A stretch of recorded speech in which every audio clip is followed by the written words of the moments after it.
Well, and I understand that you had a lot of challenges in your career as well, I do. in your early life. And in the 90s, you were actually working at a hospital in Iraq. What Yeah. drew you to move and practice there? Okay, well, I suppose we all have childhood heroes or people we look up to, and as a consequence, they can have an effect on your life in a way that you don't know. One of mine, I suppose, is Wilfred Thesiger, who was upper-class English, who'd been to Eton and Oxford, and he'd written a book on the Marsh Arabs, and as a consequence, I wanted to go and live with these people. Yeah, for sure. And I happened to, he was a fantastic writer in the way that he respected and admired a lot of old cultures, and these people lived in waterways with sort of buffalo. And as a consequence, I got a job in the Ibn al-Battar Hospital in Baghdad.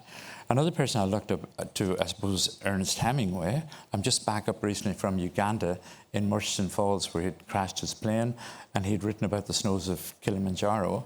And I'm an author as well. I've written 8 books now. And Wilfred Thesiger was also the warden of the Ngorongoro crater in Tanzania. And, I'd spent some time there with the Maasai. And I also, I suppose, always wanted to do the Flying Doctors, because of the TV series.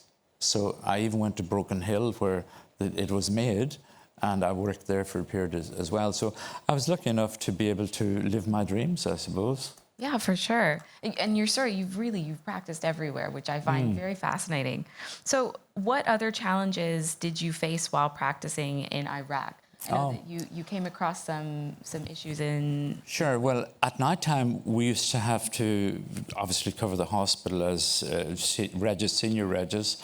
And this was a tertiary referral centre for patients that normally be sent to America, to Ireland, or to the United Kingdom.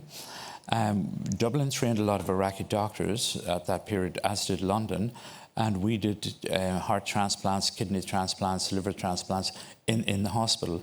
But I noted at the time a lot of patients coming into ICU from Erbil, Sulemana, and up near Al-Habalia.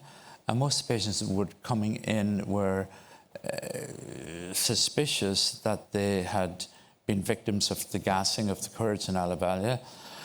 And they had aplastic anemia, and we had to do blood cultures often at 3 or 4 o'clock in the morning. So I had been back in March 1990 to Ireland, and the Sunday Times had written an article saying that the Kurds had been gassed, and because America had been blaming Iran up until that point in time. So there's 4,000 or 5,000 people that had died. So I went up into the area. It was about 8 months later. So as a consequence, the evidence wasn't really there. But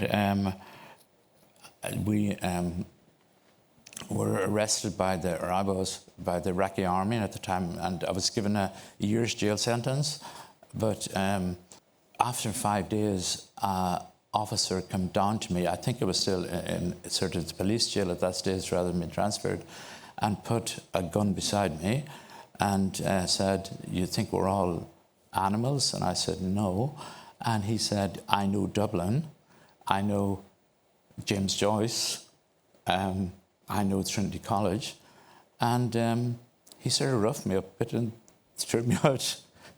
And then I got my gear, and I had to walk quite a distance. I thought I was going to be shot.